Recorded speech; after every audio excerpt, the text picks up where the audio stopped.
there is a society that we are aware of. They are largely perhaps what you would refer to as telepathic, although even that is a misnomer, for they do not think in the way that you think. They are humaniform, meaning they have a head, 2 arms, 2 legs. But their system is more akin to what you call the plant life upon your planet. And I will be very loose in the terminology. This is not a direct comparison. It is an analogy. But perhaps you may say that they function more on the basis of photosynthesis than actual absorption, digestion, and excretion. They have a very interesting way of exchanging energy with their environment that we find most fascinating. Their method of photosynthetic absorption, and again, I am using this as an analogy. It is not quite the same as the plant photosynthesis upon your planet, is, fascinatingly enough, internal. In other words, they do not absorb light through their skin to convert and reassign the values of energy that they then, quote-unquote, expend as physical beings.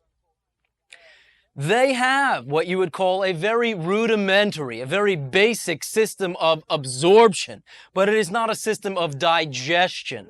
They do not literally need to take in anything and change its form in order to express their understanding of exchange with their environment. How they, quote unquote, and I am using the term loosely, eat is as follows. They have what you would call very smooth, crystalline-like rock substance. They lay them out on perhaps what you would call a table. It is not an exact analogy. And allow them to absorb what you would call the starlight or sunlight of and on their planet over what you would call a period of one of their days' time. These particular crystalline structures then absorb what you call the sunlight aspects of it and begin to, as you say, glow or radiate. The beings then ingest these crystalline rock-like structures. Their skin is, shall I say, opaque, but still somewhat transparent. So when they place the structure in what you would call their mouth, you can see the emanating, the glowing, through what you would perhaps loosely refer to as their cheek structure. As the crystal passes through their rudimentary system of absorption, you can watch that glowing crystal as it moves down slowly through their system. Though what you will notice is that as it does, it glows less and less.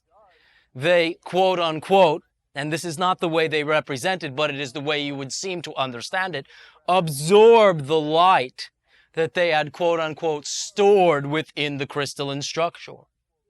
They then, shall I say, evacuate the stone in its original form, put them back on the table, and go about their business. And this is one particular differing kind of form where they do not feel the need to take something in, transform it, and have the sustenance provided. They, in a very natural state, understand that everything is just an exchange of energy and utilize that symbol to express it. There are many different forms of this throughout the multiverse in the many different societies, but this is one that we had not mentioned before and thought that you might, perhaps you do not, but might find it fascinating. Therefore, they have their own way of getting their rocks off. All right, third density humor is not my strong point. I thank you for indulging me. Do understand, however, that what I am saying is a true expression. There is such a race. Perhaps one day you will become aware of them. Do not try to water them. All right.